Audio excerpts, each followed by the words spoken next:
screen is painting impossible targets, objects accelerating from dead stop to 1,000 miles per hour in seconds, making 90-degree turns that should liquefy any pilot inside, and they're heading straight for two F-16 fighter jets screaming through Belgian airspace at 2:47 a.m. The controllers watch in stunned silence as their million-dollar interceptors play cat and mouse with something that doesn't seem to care about the laws of physics. Every time the pilots lock on with their targeting systems, the objects respond as if they know they're being watched, as if they're playing games. Welcome to the rabbit hole. Tonight, we're ranking the 10 most compelling alien encounters in modern history. But we're not here to feed you blurry photos and wild stories. We're going evidence first, radar data, military testimony, declassified documents, and footage. Some of these cases will shatter your assumptions about what's possible. Others will show you how easily our brains can turn Venus into a mothership. But all of them will force you to confront the most haunting question in existence. What if we're not alone? And what if they've been watching us all along? From probably swamp gas to the Pentagon has no idea what this is. Buckle up. The truth might not be out there, but it's definitely stranger than we thought. Let's get something straight right off the bat. This isn't about little green men building pyramids or cattle mutilations in Nebraska. We're playing by courtroom rules here. Evidence that would convince a jury, not a conspiracy theorist's fever dream. Our ranking system is brutally simple. Multiple independent witnesses beat single testimony. Radar confirmation beats eyeball observations. Official documentation beats fuzzy memories from decades later. And physical evidence? That's the holy grail. But here's the twist. We're also going to talk about why our brains are terrible witnesses. Pattern recognition kept our ancestors alive when that rustling bush might be a saber-toothed tiger, but it also makes us see faces in toast and alien spacecraft and weather balloons. Understanding why we make these mistakes isn't debunking, it's intellectual honesty. That said, there's something happening out there. The U.S. government just admitted they've been tracking unidentified aerial phenomena that outperform our best technology. The Pentagon released videos. Former intelligence officials are speaking on record about encounters that sound like they're ripped from science fiction movies. So as we count down from our 10th place head scratcher to our number 1, what the hell was that?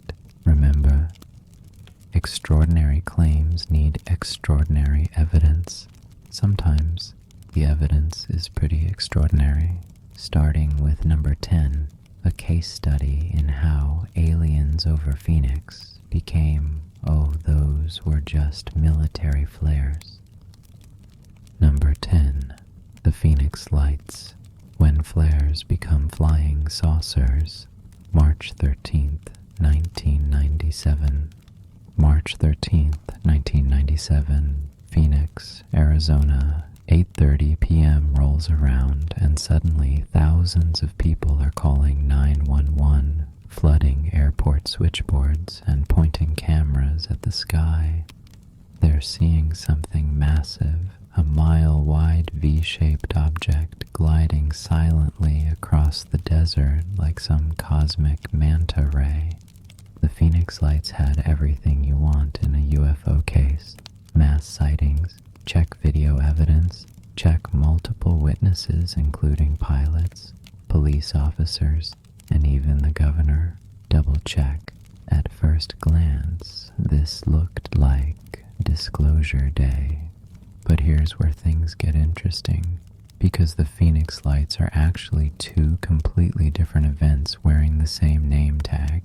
The first event, the 8:30 p.m. V formation, involved something genuinely puzzling moving across Arizona airspace. Multiple credible witnesses reported a massive triangular object with lights silent as a whisper drifting southeast across the state. Dr. Lynn Kitey, a respected Phoenix physician, described seeing orbs of amber light arranged in a perfect V.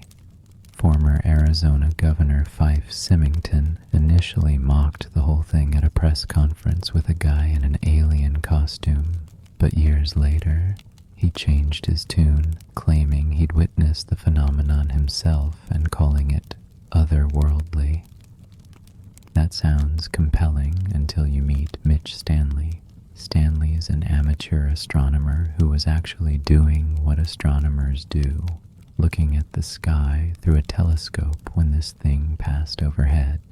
Through his scope, he could make out individual aircraft in formation, not a massive alien mothership, just planes flying in a V pattern, looking connected from a distance because, well, that's how perspective works.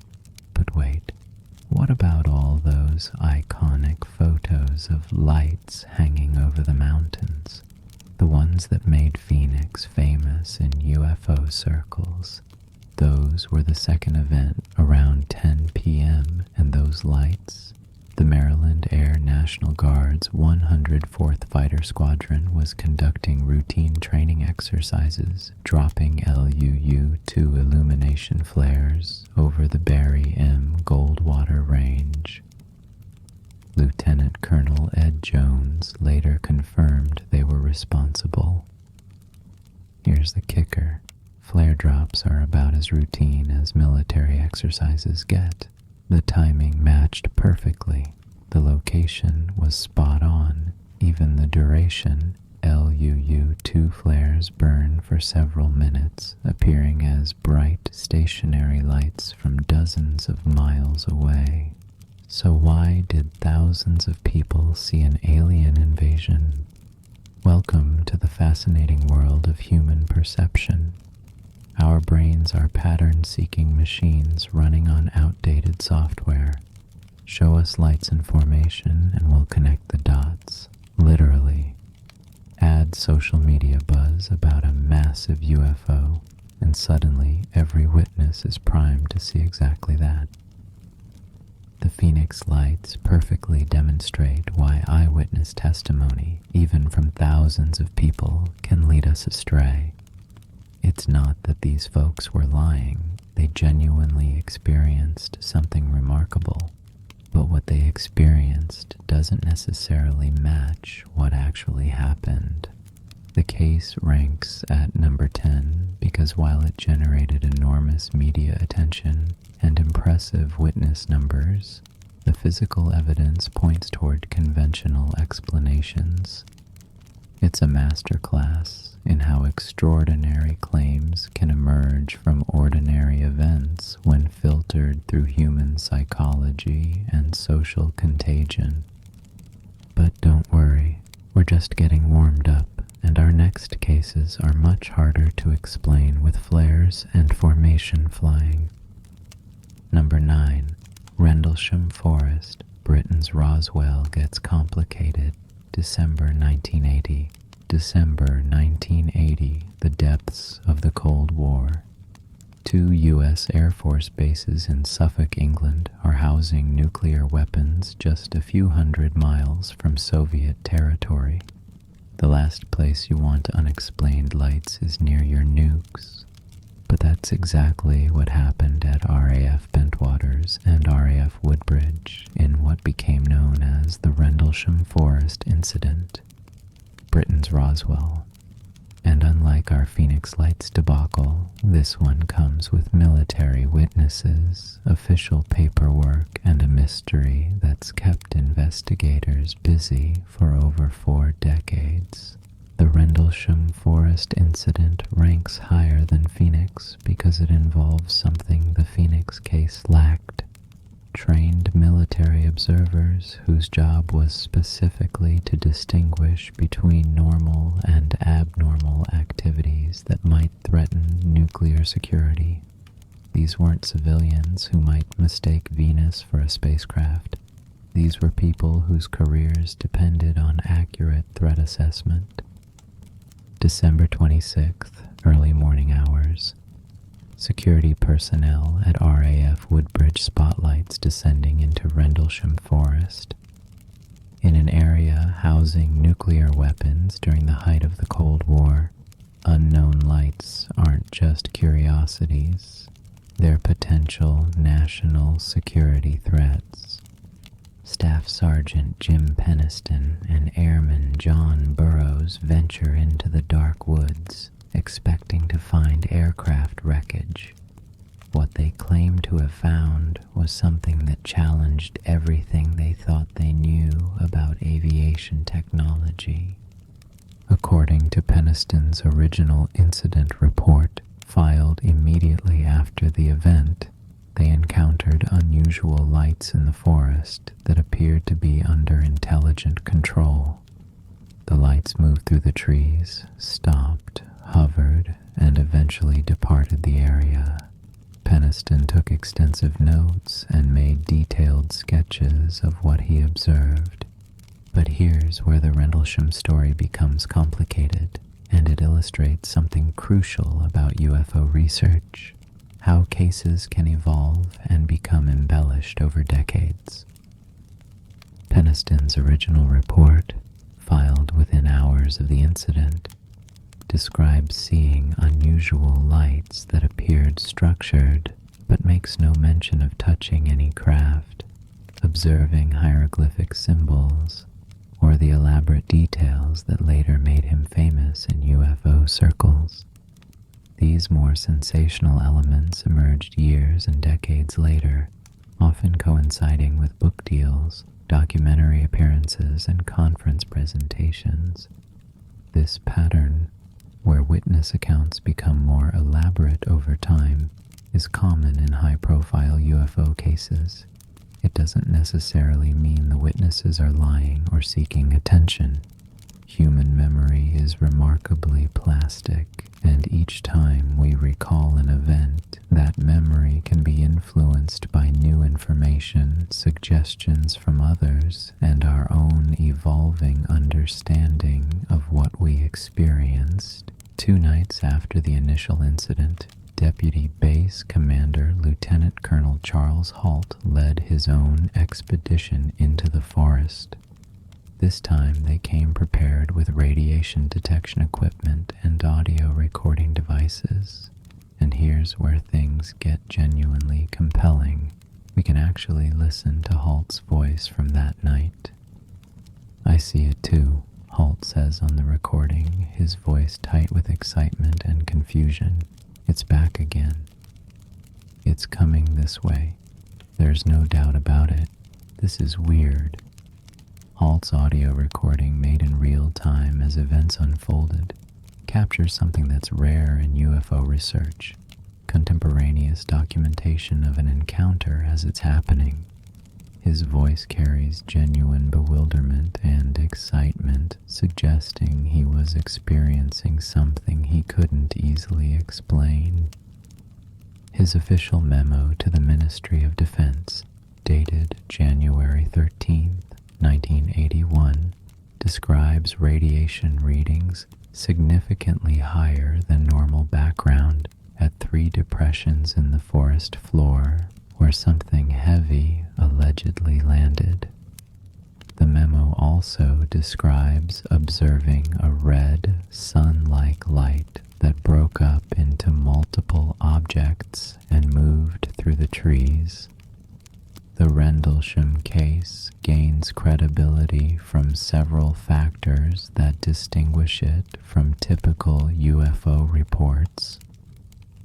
First, the witnesses were trained military personnel responsible for nuclear weapon security.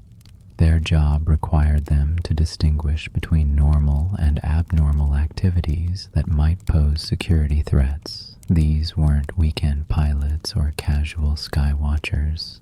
Second, the incident was reported through official military channels immediately, not decades later.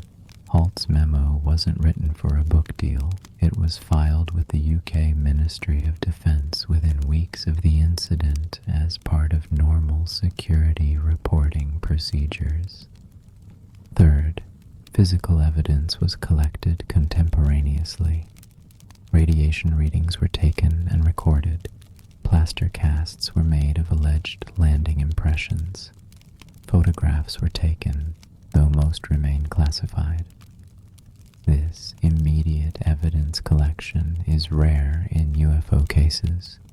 Fourth, the incident occurred over multiple nights with different witnesses, reducing the likelihood that a single misidentification or hallucination could account for all observations. However, our evidence-based approach requires examining skeptical analysis, and British UFO researcher Ian Redpath has spent decades investigating Rendlesham with some sobering conclusions. Redpath's analysis suggests that the pulsing light Peniston and Burroughs observed on December 26th lines up perfectly with the beam from Orford Ness Lighthouse, which operates on a 5-second rotation and would have been visible through the forest at exactly the bearing the witnesses described. The lighthouse explanation is compelling because it accounts for several key aspects of the witness descriptions: a pulsing light visible through trees, consistent bearing and timing, and the fact that personnel unfamiliar with the local area might not recognize the lighthouse beam. For the subsequent nights when Halt recorded his audio, Redpath points to an unusually bright display of meteors and the prominent stars Sirius and Capella, which would have been brilliant in the pre-dawn sky. To military personnel unfamiliar with the local stellar environment, these celestial objects could easily be misinterpreted as something more exotic. The elevated radiation readings that seemed so compelling have also been analyzed by the UK Atomic Energy Authority. Their conclusion was that the levels recorded were not significantly different from ordinary background radiation. The variations Halt measured could have resulted from normal environmental fluctuations or equipment calibration issues. But here's where Rendlesham becomes really interesting from an evidential standpoint. Even if the skeptical explanations are correct, the case still represents something significant.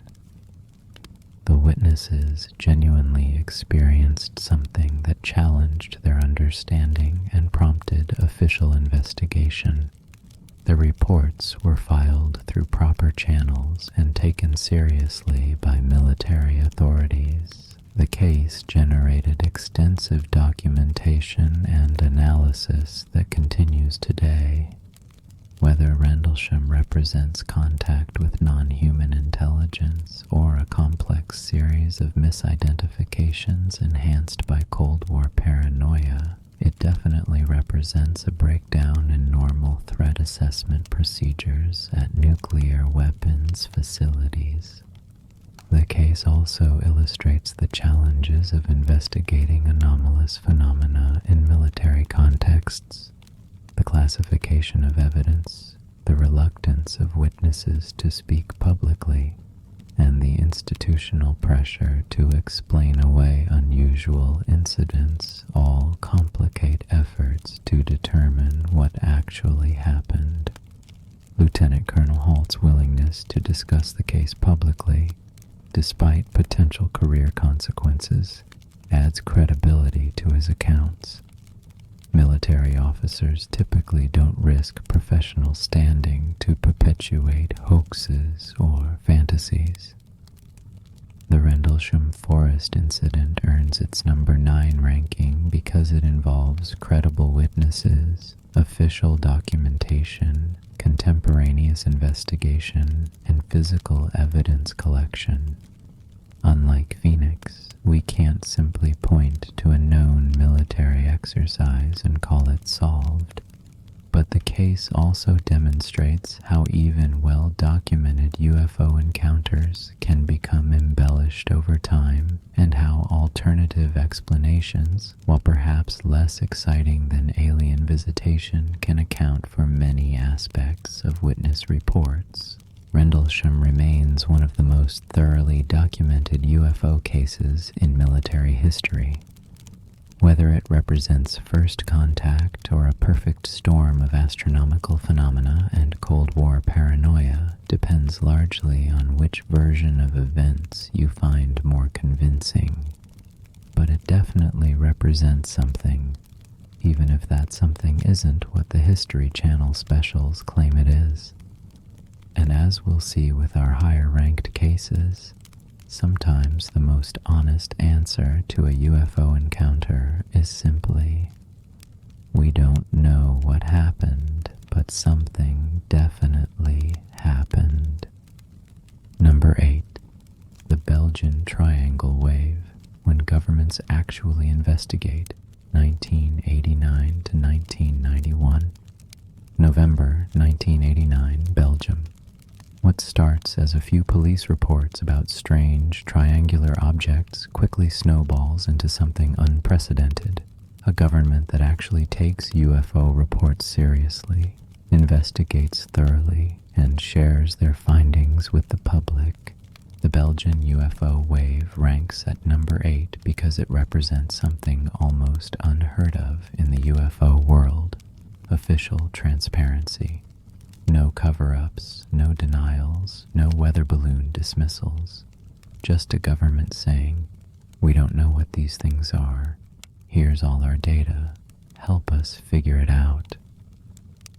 It began when multiple Belgian police officers, trained observers whose job is to notice unusual activity, reported massive triangular objects moving silently through populated areas. These weren't distant lights or blurry specks. Officers described craft as large as football fields, hovering over towns, moving with impossible precision. Instead of laughing it off, Major General Wilfred de Brouwer, Deputy Chief of the Belgian Air Force, launched a comprehensive investigation. They coordinated with civilian UFO researchers, analyzed hundreds of witness reports, and prepared for the possibility of intercepting these objects. The climax came on March 30th to 31st, 1990. NATO radar installations detected unidentified targets over Belgian airspace exhibiting flight characteristics that made no sense. Objects accelerating from 150 to 1,700 kilometers per hour in seconds, dropping thousands of meters in altitude without slowing down, making turns that should have generated enough G-force to crush any human occupant. 2 F-16 fighter jets scrambled to intercept. The pilots achieved radar lock, the kind of positive target acquisition that means, we've got you. But every time they locked on, the objects seemed to anticipate their moves, breaking the lock by changing course or speed in ways that suggested intelligent control. Flight Lieutenant Colonel Rudy Pronk described the encounter as a chess match, where his opponent could see several moves ahead. Every time I locked onto the target, it seemed to know and would break the lock by changing its flight pattern. Here's what makes Belgium extraordinary. They released everything.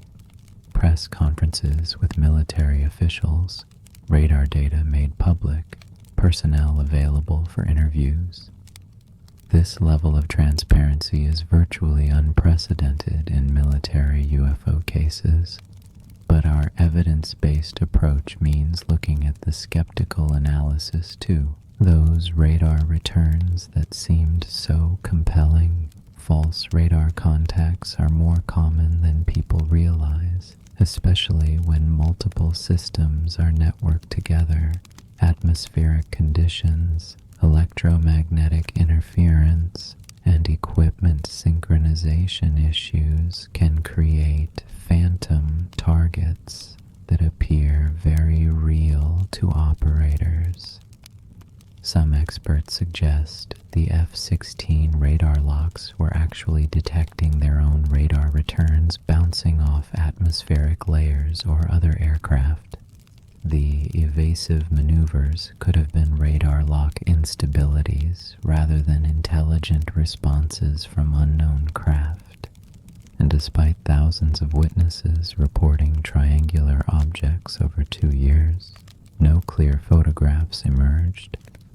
This is puzzling given that sightings occurred over populated areas with plenty of cameras available.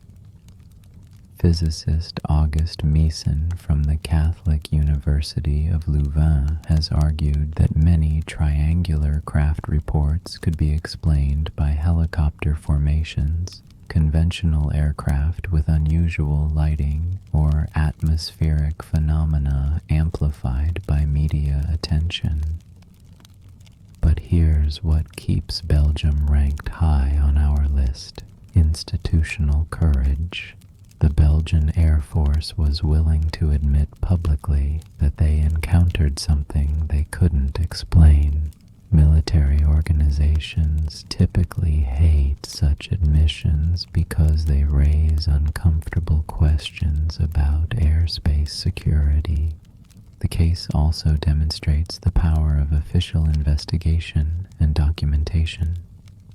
Unlike most UFO cases where researchers piece together fragments decades later, Belgian authorities created a real-time database of reports, radar data, and analyses.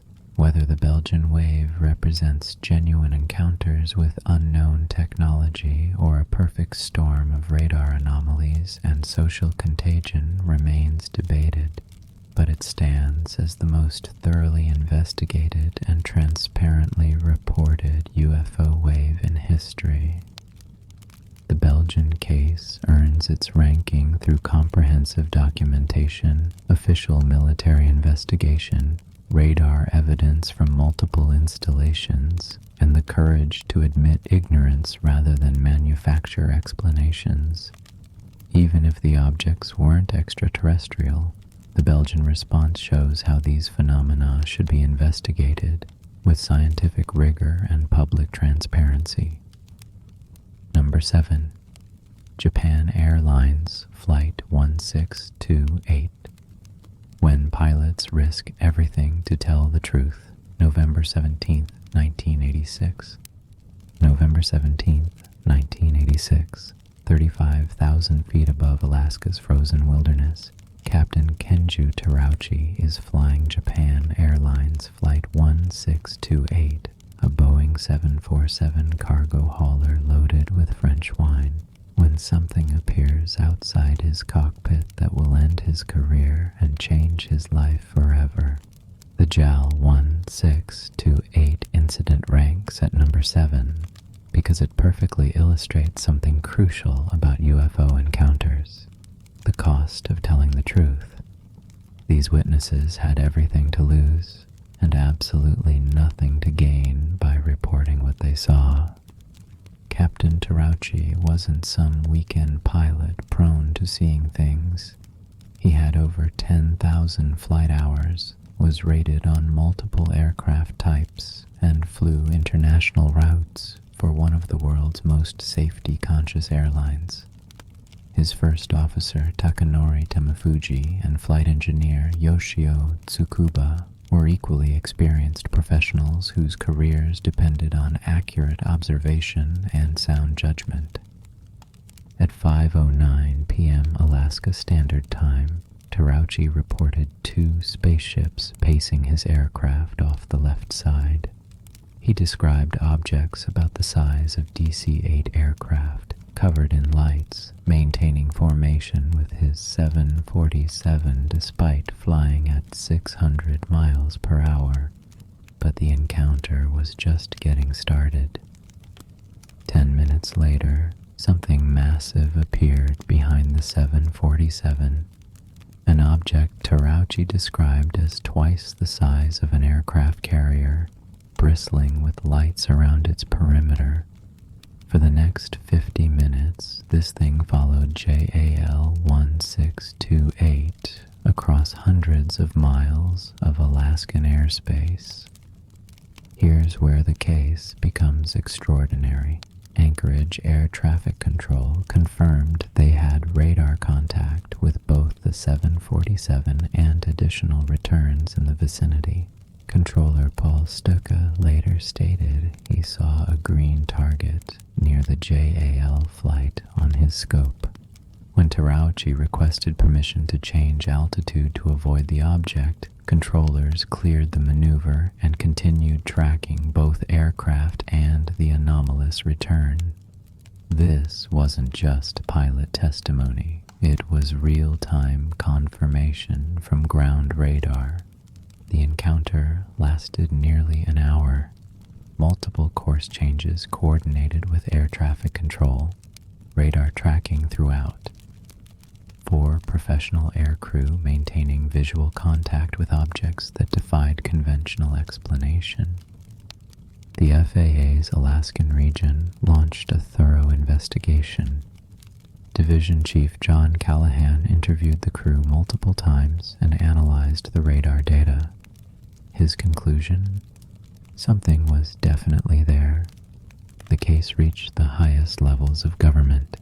According to Callahan, representatives from the CIA, FBI, and other agencies attended classified briefings about the incident. After one meeting, he claims a CIA representative told him, "This event never happened. We were never here. You are not to discuss this with anyone." But let's examine the skeptical perspective. The initial sighting occurred when Jupiter and Mars were prominent in the western sky. Both planets would have been visible from the aircraft's position and could appear to pace the aircraft due to their enormous distance from Earth. They essentially don't move relative to an aircraft's position. Aviation expert James McGaha argues the entire encounter can be explained by planets enhanced by atmospheric effects and pilot misperception. The massive mothership could have been a temperature inversion creating false radar returns. Skeptical investigator Philip Klass pointed out inconsistencies in the crew's accounts. While the first officer and flight engineer confirmed seeing lights, their descriptions differed significantly from Captain Terauchi's more elaborate structured craft claims. Military radar installations that should have detected objects as large as those described reported no unusual returns during the encounter. This raises questions about the civilian radar contacts. The aftermath adds complications to the case. Captain Terauchi became a celebrity in UFO circles, appearing at conferences and in documentaries. Japan Airlines eventually grounded him, ostensibly due to his public statements rather than piloting concerns, but the career damage was real. However, what keeps JAL 1628 ranked high is the convergence of evidence streams, professional witnesses with everything to lose, air traffic control communication recorded in real time, radar confirmation from multiple sources, official investigation by federal authorities. The case also highlights the professional risks facing aviation personnel who report anomalous encounters. Terauchi's career suffered significantly after going public, which raises troubling questions about how many similar encounters go unreported due to career concerns.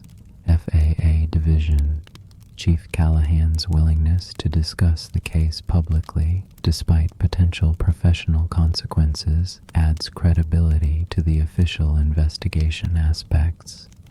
His detailed accounts of the radar evidence and government response provide rare insight into how such cases are handled at classified levels.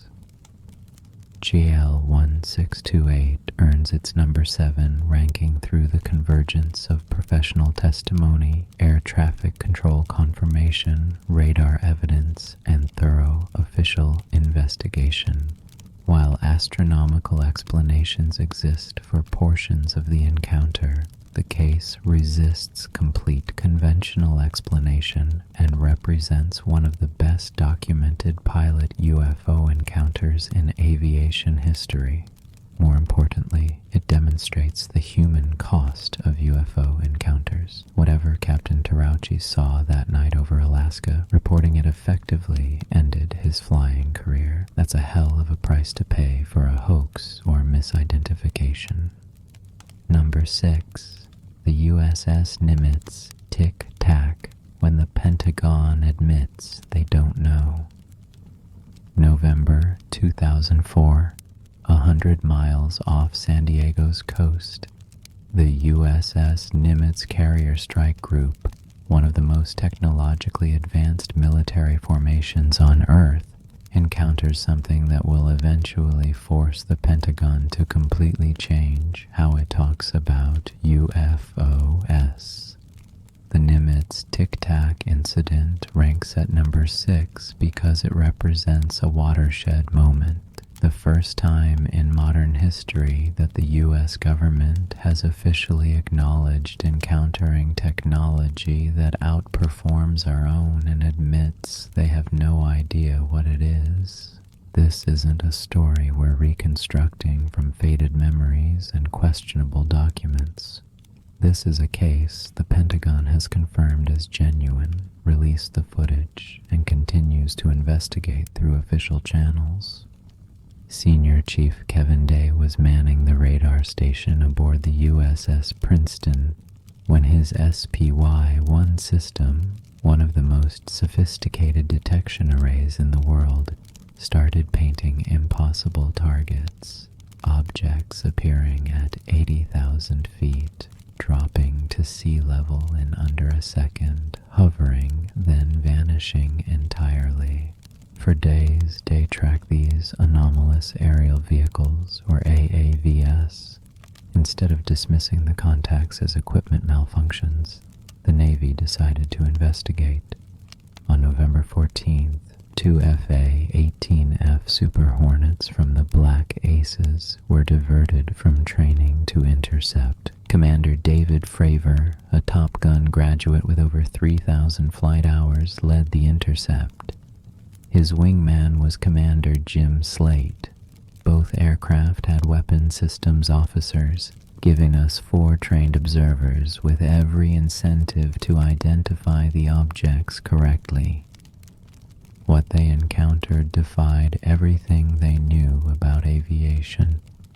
Fravor observed a white oval object about 40 feet long, roughly the size of his FA-18, with no visible wings, engines, or control surfaces. The object hovered above churning white water, as if something large was moving beneath the surface. When Fravor descended to investigate, the object shot toward his aircraft, stopped abruptly, then accelerated away at speeds the pilots estimated as supersonic, with no sonic boom, no visible exhaust, no sound at all. But here's where it gets really weird. The object reappeared at their CAP point, the predetermined patrol coordinate for their training exercise, information that should have been classified. The encounter was confirmed by multiple sensor systems. SPY-1 radar from the USS Princeton tracked the object throughout. The E-2 Hawkeye command aircraft had radar contact. A second flight of FA-18S captured the famous FLIR video using infrared targeting systems, Lieutenant Chad Underwood, piloting the second aircraft, recorded the object through his advanced targeting pod. The video shows something rotating, accelerating rapidly, then speeding out of the sensor's field of view at incredible velocity. In 2017, the Pentagon confirmed the video's authenticity. In 2020, they officially released it, acknowledging the objects demonstrated anomalous behavior they couldn't explain. Former Deputy Assistant Secretary of Defense Christopher Mellon and Pentagon intelligence official Luis Elizondo began speaking publicly about the case. These weren't UFO enthusiasts or conspiracy theorists. These were senior defense officials with top-secret clearances speaking on the record about encounters that challenged our understanding of physics. But let's examine the skeptical analysis. Investigator Mick West argues the FLIR video could show conventional aircraft with apparent acceleration explained by camera gimbal rotation rather than object movement. West's analysis focuses on the video's metadata, demonstrating how camera movements can create illusions of impossible speed. Some researchers suggest the radar contacts represent classified U.S. technology, advanced drones or aircraft that Navy personnel weren't briefed about. The timing coincides with increased development of unmanned systems. However, these explanations struggle with the totality of evidence. If the objects were conventional aircraft, why couldn't the Navy's most advanced sensors classify them? If they were U.S. technology, why would the Pentagon acknowledge them as unexplained? The underwater component adds another puzzle. Something large beneath the surface was causing the white water disturbance Fravor observed, suggesting capabilities beyond any known aircraft. Most significantly, the Nimitz encounter isn't isolated. The Pentagon acknowledges such incidents are recurring, leading to establishment of the Unidentified Aerial Phenomena Task Force and regular congressional briefings. The case has sparked official investigations, policy changes, and a fundamental shift in how the military approaches these phenomena. Whether these objects represent foreign technology, natural phenomena we don't understand, or something more exotic remains unclear. What is clear is that after decades of denial and ridicule, the U.S. government now admits these objects exist, demonstrate advanced capabilities, and resist conventional explanation. The Nimitz Tic Tac incident represents the moment UFOs became UAPs and moved from tabloid headlines to Pentagon briefing rooms. The case earns its number 6 ranking through multiple sensor confirmations, trained military witnesses, official acknowledgement, and resistance to conventional explanation. While questions remain about what these objects are, there's no longer any question about whether they exist. Number 5. The Tehran UFO incident. When UFOs fight back, September 19, 1976. September 19, 1976. Tehran, Iran. Imperial Iranian Air Force radar operators watch helplessly as their F-4 Phantom jets, armed with heat-seeking missiles and 20mm cannons, are systematically disabled by something that shouldn't exist. The Tehran UFO incident claims the number 5 spot because it demonstrates something unprecedented in UFO encounters: technological warfare. This isn't just about seeing strange lights. This is about those lights fighting back with capabilities that suggest intelligence far beyond our own. The incident began when citizens throughout Tehran started flooding airport phone lines, reporting a massive bright object dominating the night sky. Mehrabad Airport controllers confirmed the object on radar, an unusually large return, much bigger than any conventional aircraft. Lieutenant General Yousefi made the call to scramble an F-4 Phantom interceptor. Captain Mohammad Reza Azizkhani took off expecting to identify a reconnaissance aircraft or navigation error. Instead, as he approached the object, every system in his aircraft failed simultaneously. Communications went dead. Navigation instruments blanked out. Weapons systems shut down completely. Only when Azizkhani broke off the intercept and turned away did his systems mysteriously return to normal operation.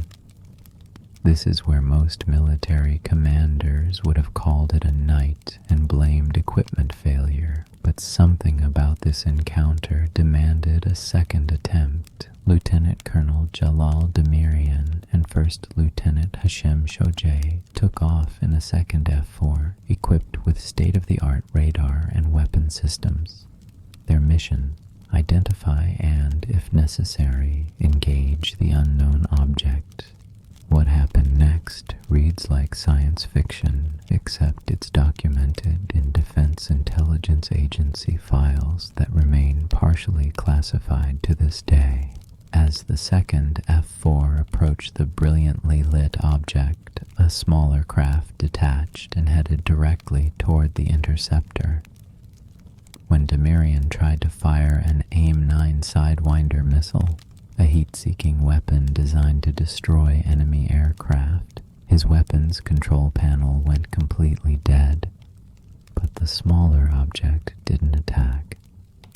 Instead, it performed a perfect loop around the F-4, rejoined the main craft, then launched a second smaller object toward the ground. The pilots watched the secondary object create a bright illumination over several square kilometers south of Tehran. Let's break down why this case is so compelling from an evidential standpoint. First, we have radar confirmation from multiple sources. Both F-4 aircraft had the objects on their onboard radar.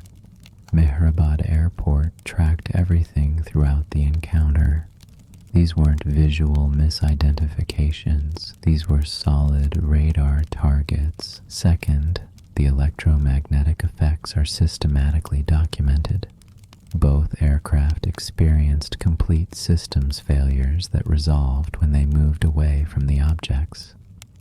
This suggests some form of electronic warfare capability or electromagnetic field effect that correlates directly with proximity.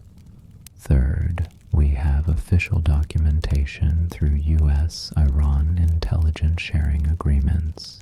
The incident was reported to the Defense Intelligence Agency, which classified the report and conducted their own analysis. The partially declassified DIA document concludes, "An outstanding report. This case is a classic which meets all the criteria necessary for a valid study of the UFO phenomenon." Fourth, civilian ground witnesses throughout Tehran independently confirmed seeing the objects, corroborating the pilot's visual observations. But here's where Tehran becomes truly extraordinary: the apparent technological interaction. This goes beyond observation into what appears to be direct engagement between the UFO and human military technology. The systematic failure of aircraft systems based on proximity suggests the object had electronic warfare capabilities far beyond anything in 1976, or arguably anything available today.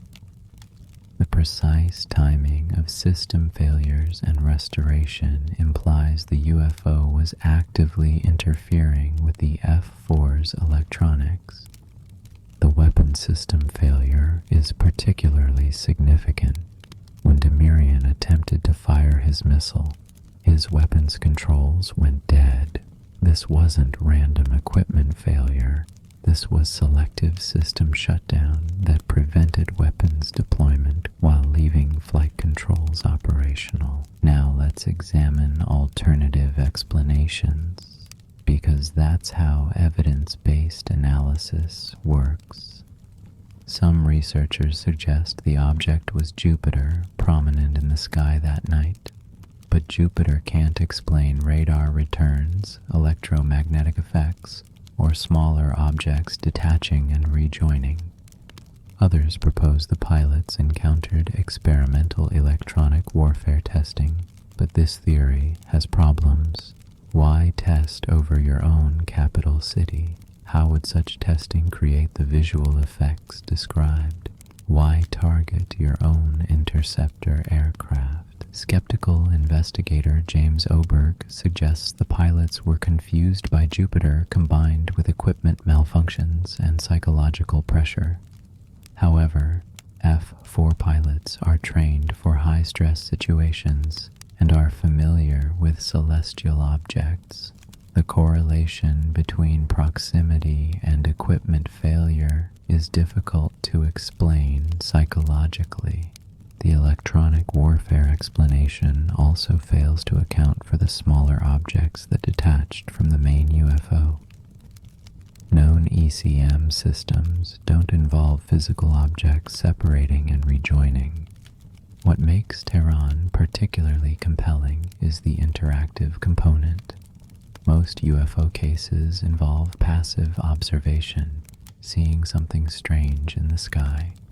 Tehran involves apparent technological engagement between the UFO and human military assets. The systematic disabling of weapon systems suggests the object not only detected the F-4's targeting attempts, but actively countermeasured them. This implies surveillance capabilities, electronic warfare systems, and decision-making processes that operated in real time. The case gains additional credibility from official documentation and analysis. The DIA's assessment that this represents a classic UFO case worthy of serious study carries significant weight, especially given their access to classified technical data about the incident.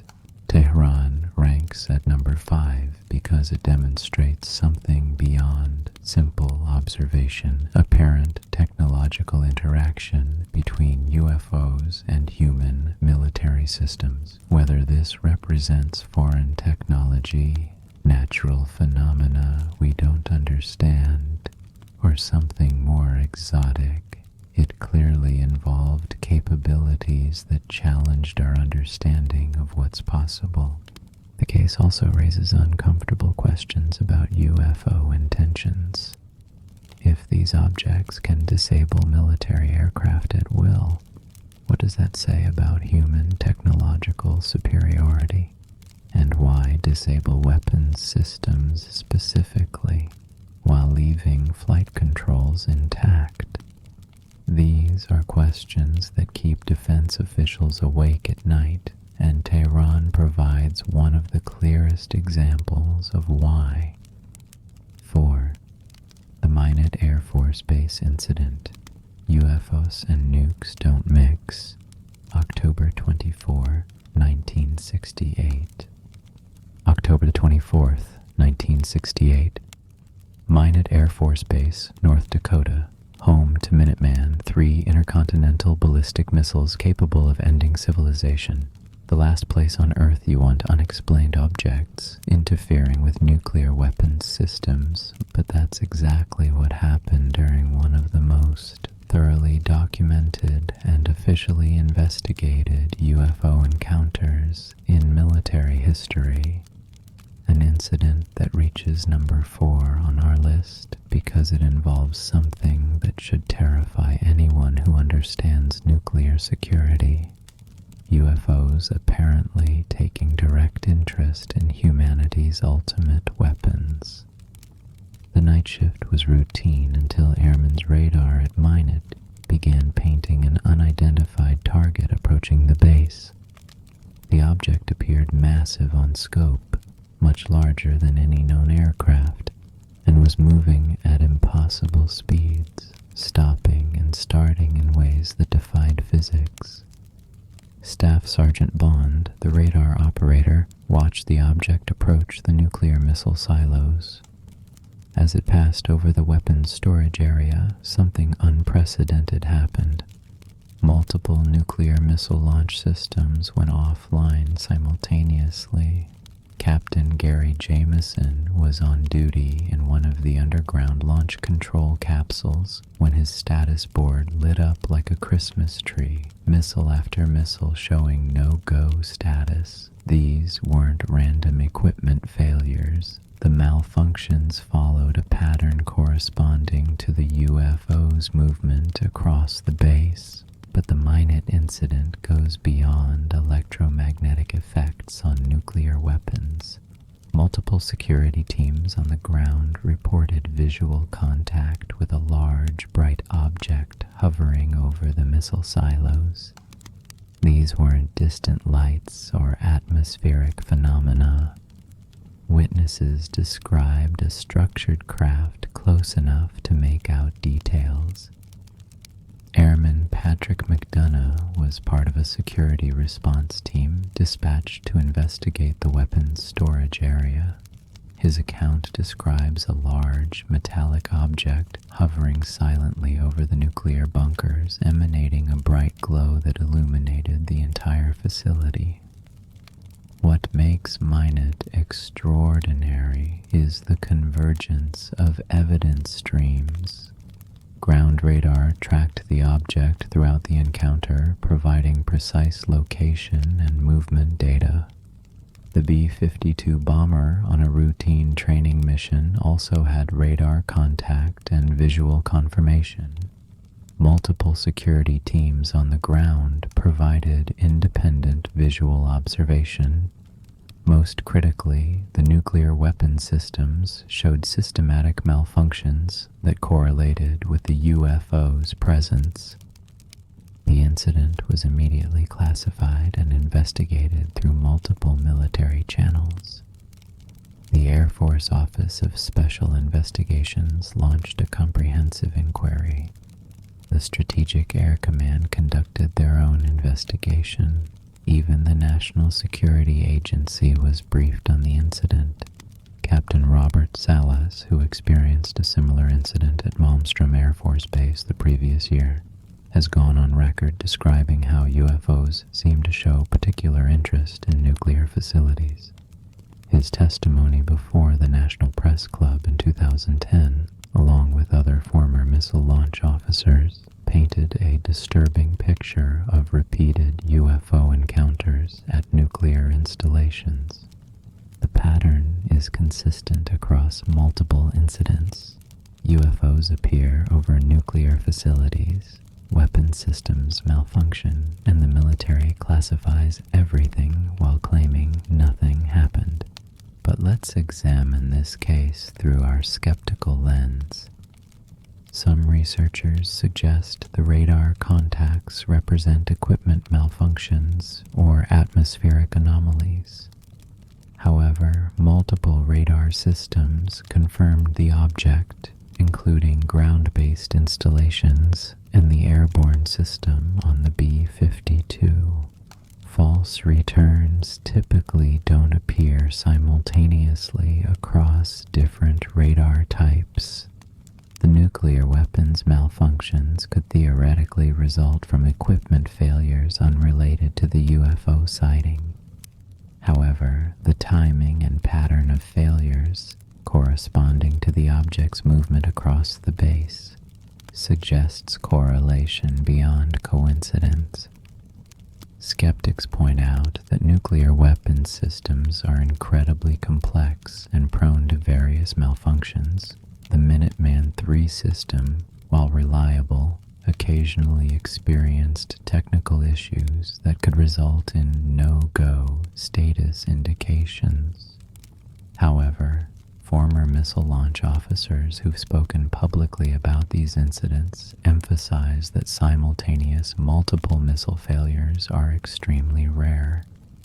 The odds of random equipment failures matching the UFO's flight path are astronomically low. What makes the nuclear connection particularly disturbing is the pattern across multiple incidents. Malmstrom Air Force Base in 1967, F.E. Warren Air Force Base in 1965, multiple reports from Minot throughout the late 1960s. Each incident follows a similar pattern. UFO appears over nuclear facilities, weapon systems malfunction, official investigation launches, then everything gets classified. Captain Robert Salas has testified that during the Malmstrom incident, 10 nuclear missiles went offline simultaneously, while security teams reported a red glowing object hovering over the launch control facility. The odds of 10 independent systems failing randomly at the exact moment of a UFO sighting are beyond astronomical. The implications are staggering. If these accounts are accurate, unknown objects with advanced capabilities are demonstrating the ability to interfere with humanity's most powerful weapons.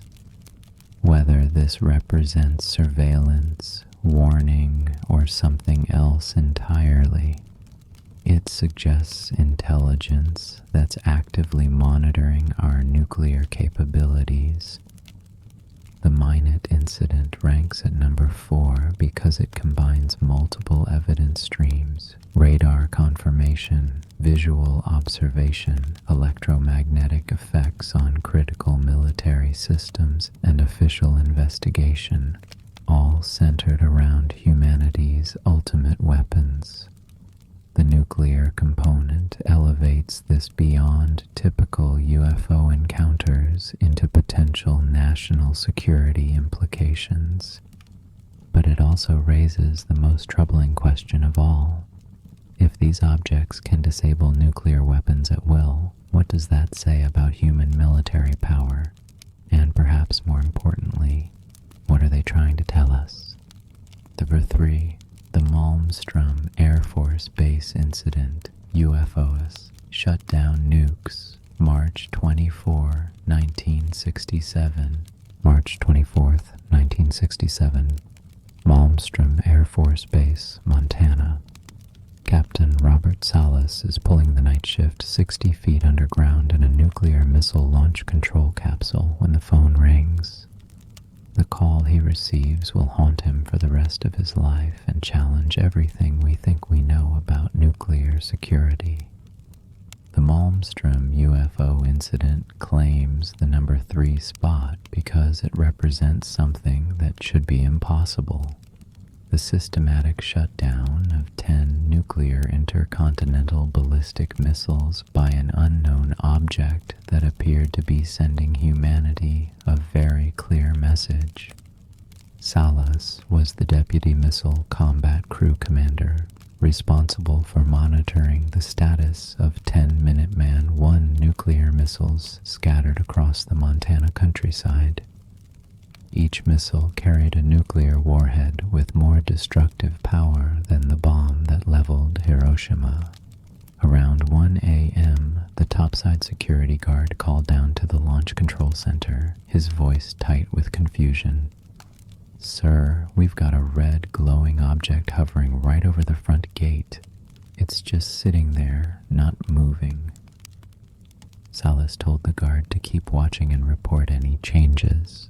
This was 1967, the height of the Cold War. Unknown aircraft over nuclear installations were serious business. 20 minutes later, the phone rang again. This time the security guard's voice was filled with fear. "Sir, the object is now right over the launch control facility. It's huge, it's glowing red, and sir, it's completely silent." That's when Salas's console lit up like a Christmas tree. One by one, every nuclear missile under his command showed no-go status. Not equipment failure indicators, not maintenance alerts, complete shutdown codes that meant the weapons were inoperable. In less than 10 seconds, 10 of America's most advanced nuclear weapons had been rendered useless. The timing was impossible to ignore. The exact moment security reported a UFO directly overhead was the exact moment 10 independent nuclear missile systems failed simultaneously. The odds of this being coincidence are so remote they're essentially zero. But Malmstrom wasn't an isolated incident. The same night, another launch control facility 8 miles away experienced identical problems. Echo Flight's missiles also went offline, while security teams reported similar red, glowing objects in the area. What makes Malmstrom extraordinary isn't just the witness testimony, it's the paper trail. The incident generated immediate investigations by the Air Force Office of Special Investigations, Strategic Air Command, and multiple other military agencies. Maintenance teams were dispatched to examine every disabled missile. Technical experts analyzed the shutdown sequences, yet officially nothing unusual had occurred. Captain Salas was told by his commander, "You are never to speak about this incident."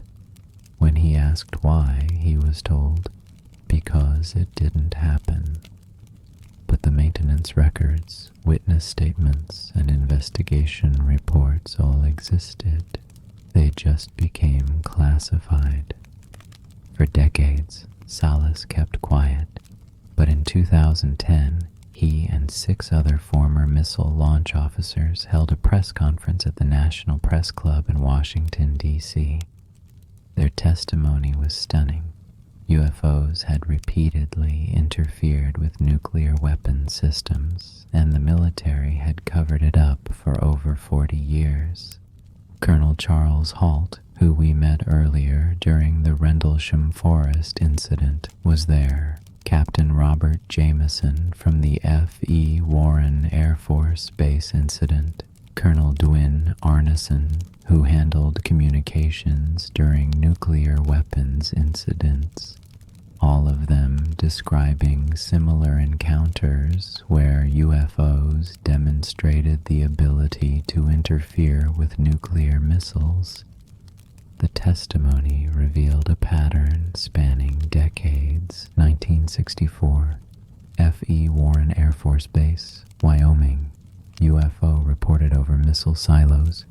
Multiple weapon systems malfunction. 1967, Malmstrom Air Force Base, Montana. Red objects hover over nuclear facilities. 20 missiles go offline across 2 launch control centers.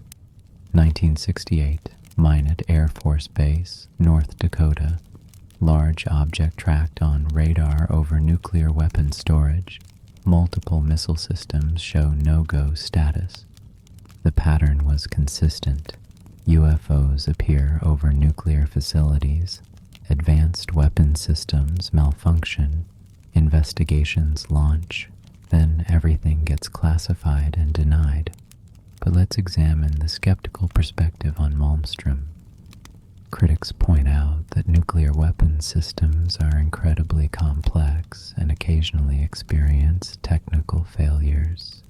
The Minuteman I system, while revolutionary for its time, had known reliability issues that could result in multiple missiles showing fault codes. Some researchers suggest the simultaneous failures could have resulted from electromagnetic pulse effects from solar activity or atmospheric phenomena. The timing correlation with UFO sightings might be coincidental. However, former missile technicians who've spoken about these incidents emphasize several crucial points. First, simultaneous failure of multiple independent systems is extremely rare. Each missile operates on separate power supplies, communication links, and control systems. For 10 to fail simultaneously suggests a common external cause. Second, the specific failure modes reported. clean shutdown rather than component failure, are inconsistent with typical equipment malfunctions. When missiles fail due to equipment problems, they typically show diagnostic codes indicating what went wrong. These missiles simply went offline. Third, the maintenance teams that examined the missiles afterward reported finding no mechanical or electrical problems that could account for the shutdowns.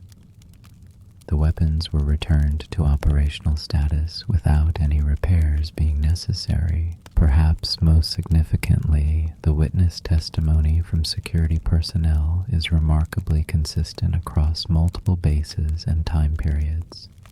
These are trained military observers whose job involved distinguishing between normal and abnormal activities around nuclear facilities. Captain Salas has undergone polygraph examinations about his account and passed. Other witnesses have provided sworn affidavits. The documentation may be classified, but the consistency of testimony from independent sources lends credibility to their accounts. The Malmstrom incident ranks at number 3 because it demonstrates something that challenges our understanding of both technology and security. The systematic shutdown of nuclear weapons by an intelligence that appears to be monitoring humanity's ultimate weapons. Whether these objects represent extraterrestrial surveillance, foreign technology decades ahead of our own, or something else entirely, the implications are staggering. The systematic nature of the shutdown suggests purpose, as if something was demonstrating its capability to neutralize our most powerful weapons. The nuclear UFO encounters raise questions that go beyond simple identification. What intelligence has the capability to disable nuclear weapons remotely? Why target nuclear facilities specifically? And what message are they trying to send? These are questions that have kept defense officials awake for over 50 years, and Malmstrom provides one of the clearest examples of why. Number 2. The Stephenville UFO incident. Mass sighting meets military radar. January 8th, 2008. January 8th, 2008. Stephenville, Texas. In a rural community where everybody knows everybody, hundreds of people look up at the evening sky and see something that will divide the town, attract international media attention, and force the military to release radar data they initially claimed didn't exist. The Stephenville UFO incident secures the number 2 position because it represents something unprecedented in UFO research, a mass sighting event supported by military radar data that was eventually released to the public through investigative pressure. Around 6:15 p.m., pilot Steve Allen was watching the sunset from his porch when something massive appeared in the sky. Allen, who had been flying for over 30 years, described an object that dwarfed anything he'd ever seen. Silent, mile-wide, and moving with impossible speed. It was positively absolutely nothing from these parts, Allen later told reporters. His description was precise. A massive object with bright lights, no sound, moving much faster than any conventional aircraft, then stopping instantly and hovering motionless. But Allen wasn't alone. Across Stephenville and surrounding communities, hundreds of witnesses reported seeing the same phenomenon. Constable Lee Roy Gaetan, a law enforcement officer trained in observation, described watching a large, silent object with bright lights pass overhead. Business owner Ricky Sarles reported seeing military jets pursuing the object at high speed. What makes makes Stephenville extraordinary is the witness quality and consistency. These weren't random individuals prone to fantasy. They were pilots, law enforcement officers, business owners, and longtime residents with reputations to protect in a tight-knit community. The sightings continued for weeks, with multiple witnesses reporting similar objects on different nights. Each report described consistent characteristics: massive size, silent operation, incredible speed, and the ability to stop and hover instantly.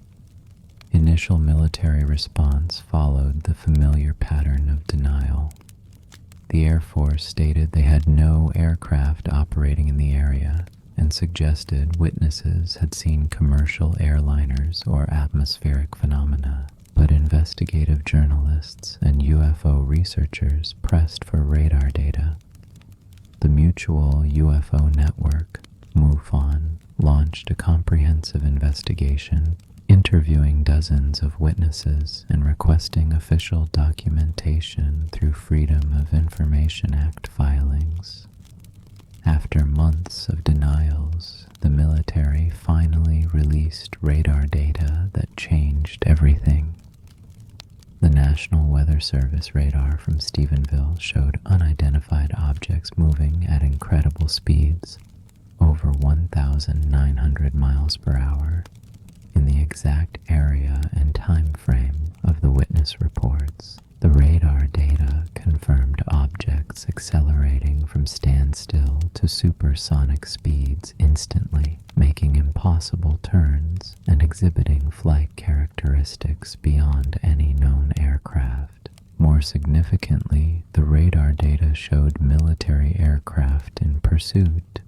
F-16 fighters from the 301st Fighter Wing were scrambled and tracked, chasing the unknown objects across North Texas airspace. This revelation directly contradicted the Air Force's initial statements that they had no aircraft in the area. The radar data proved they not only had fighters airborne, but were actively pursuing unknown objects.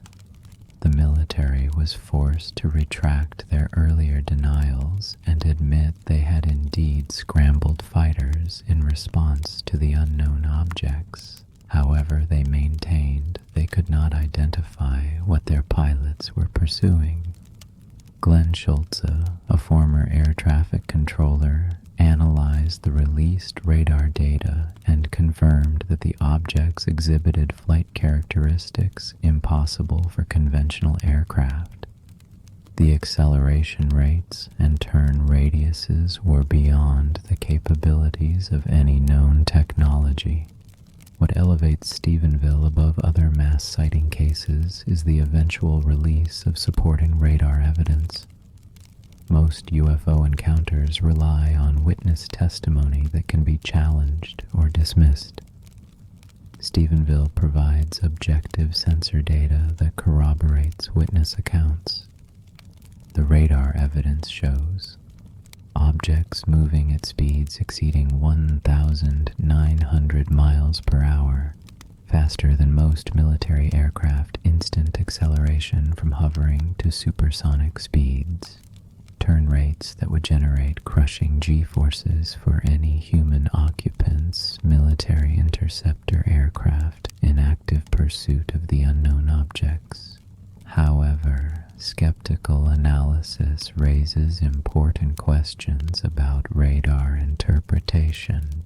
Aviation expert James McGaha points out that radar can sometimes create false returns that appear to show impossible flight characteristics.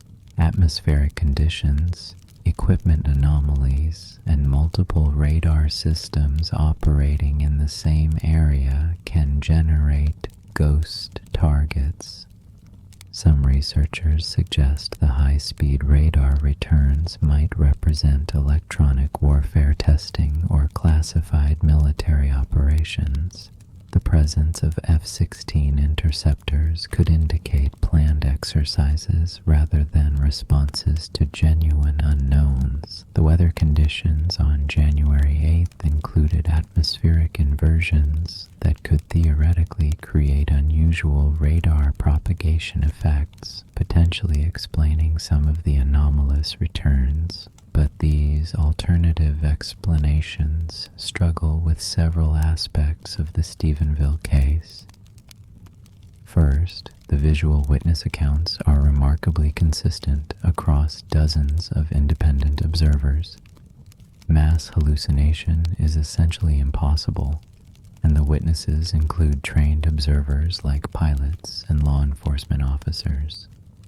Second, the radar data correlates precisely with witness reports in terms of timing, location, and object behavior.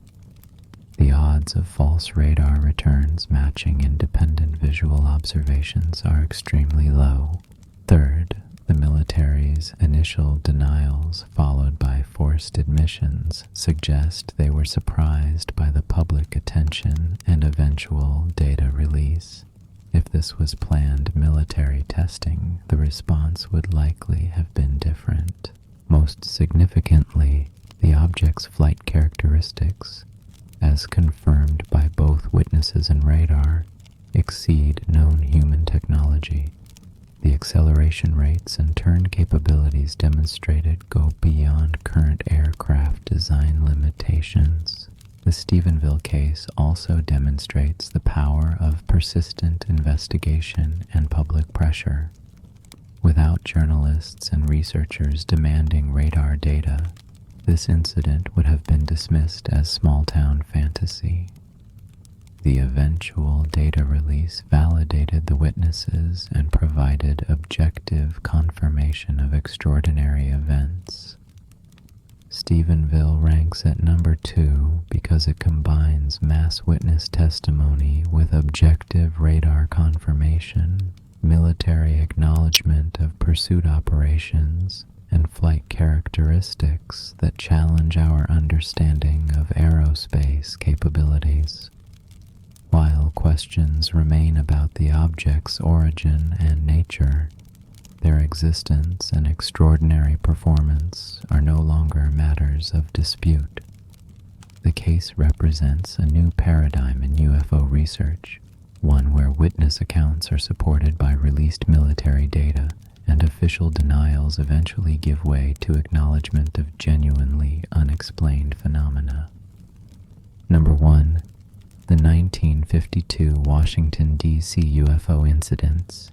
UFOs over the Capitol, July 12th to 29th, 1952.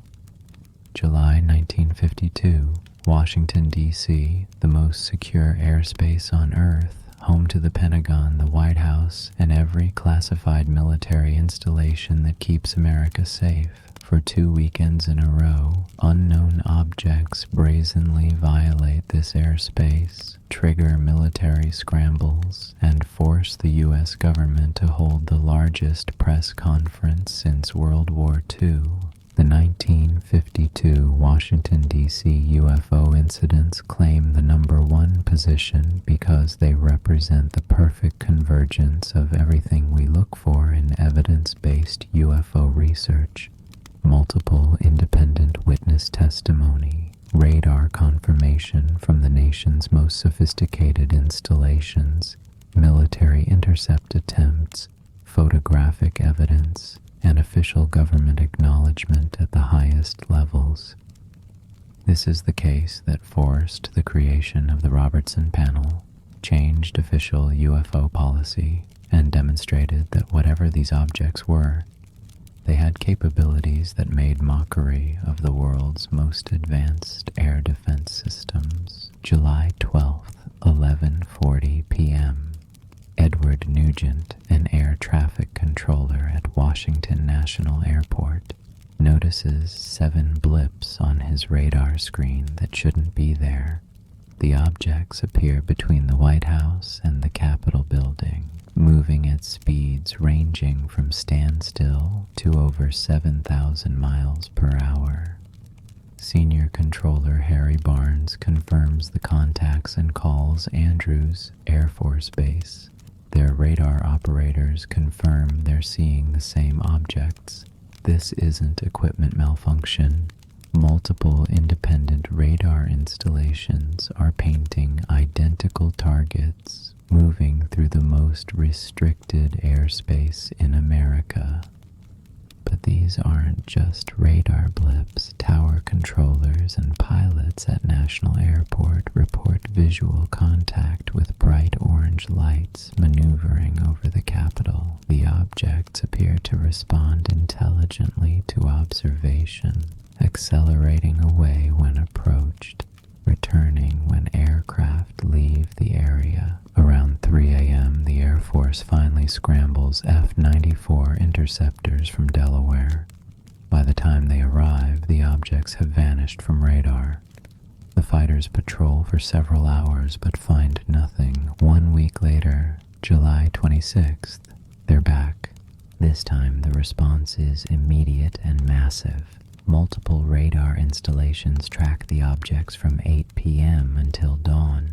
National Airport, Andrews Air Force Base, and Bolling Air Force Base all confirm contacts.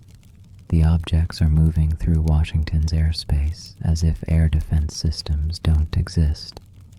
Captain William Patterson, piloting a commercial airliner approaching National Airport, reports being surrounded by bright lights. "They were all around us," Patterson later testified. 4 white lights. They stayed with us for about 14 minutes. The Air Force scrambles multiple interceptor aircraft. Lieutenant William Patterson, no relation to the airline pilot, pursues objects in his F-94, achieving visual contact with several bright lights.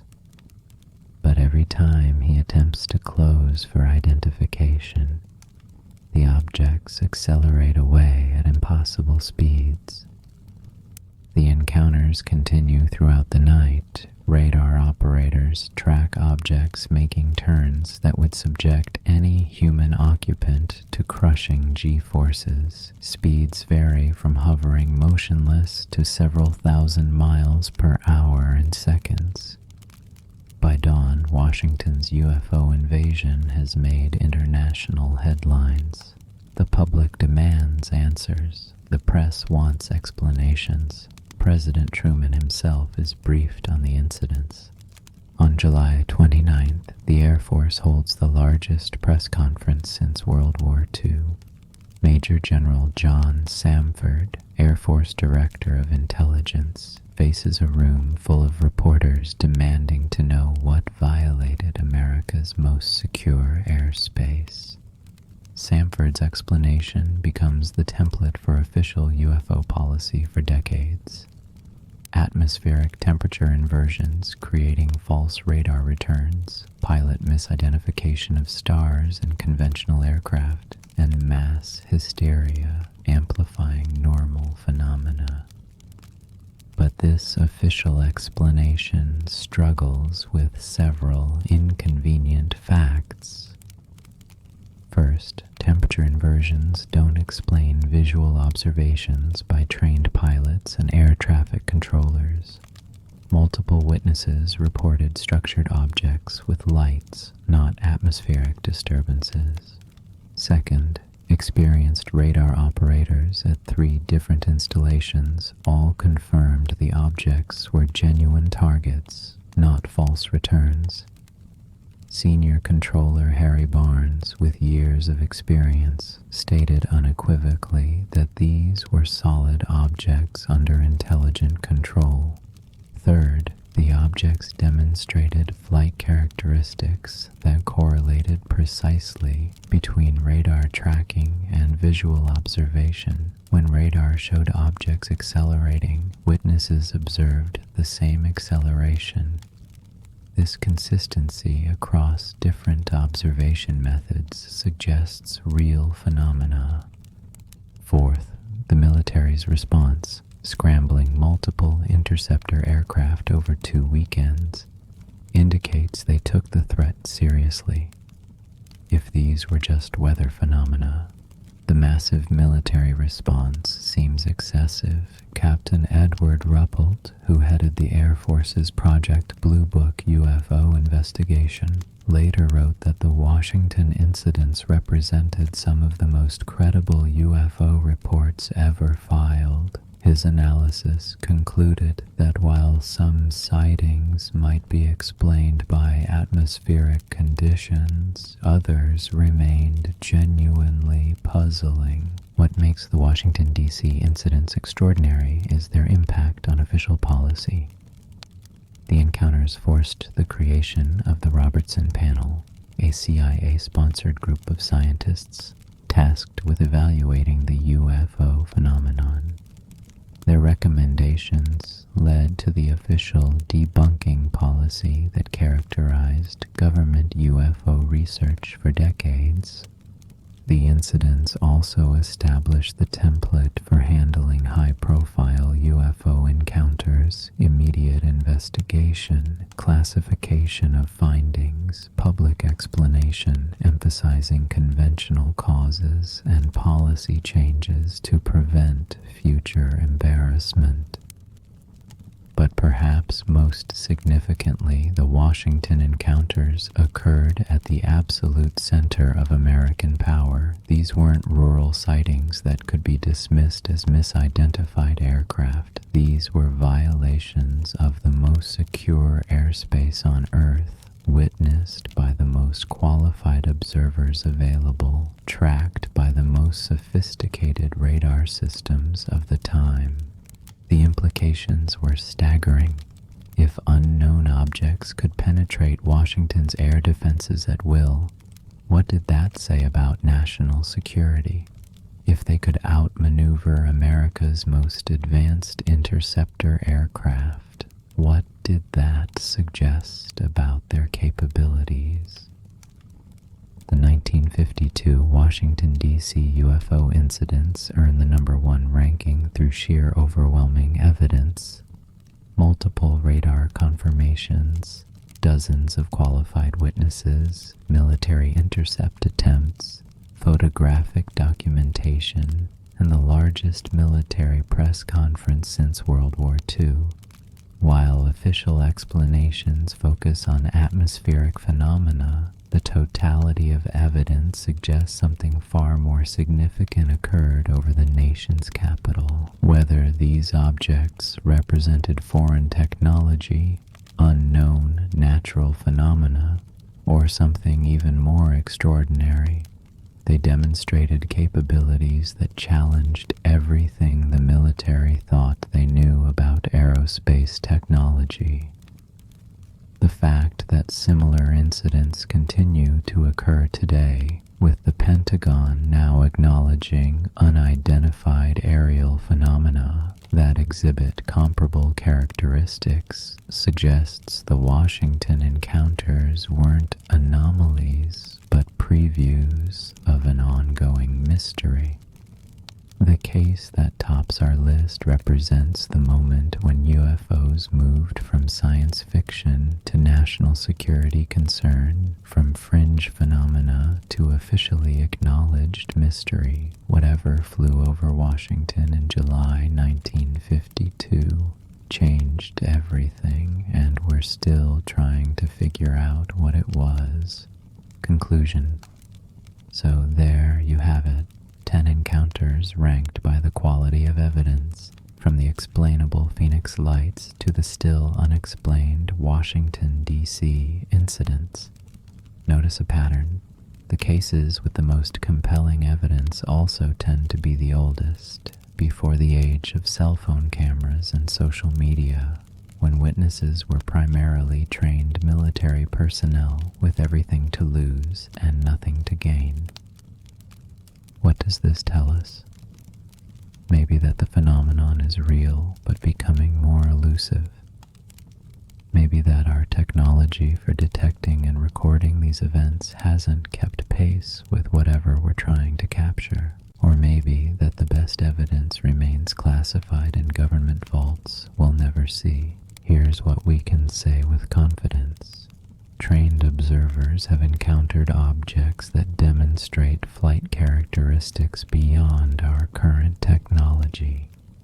Multiple governments have acknowledged these encounters and admitted they cannot explain them. The phenomenon appears to show particular interest in nuclear facilities and military installations. What we can't say is where these objects come from, who or what controls them, or what they want. The evidence suggests intelligence, advanced technology, and capabilities that challenge our understanding of physics. Whether that intelligence is extraterrestrial, interdimensional, or something else entirely remains the greatest mystery of our time. The truth might not be out there, but it's definitely somewhere. And until we find it, we'll keep watching the skies, analyzing the evidence, and asking the questions that keep us humble in a universe far stranger than we ever imagined. Thanks for joining us tonight. Sleep well if you can.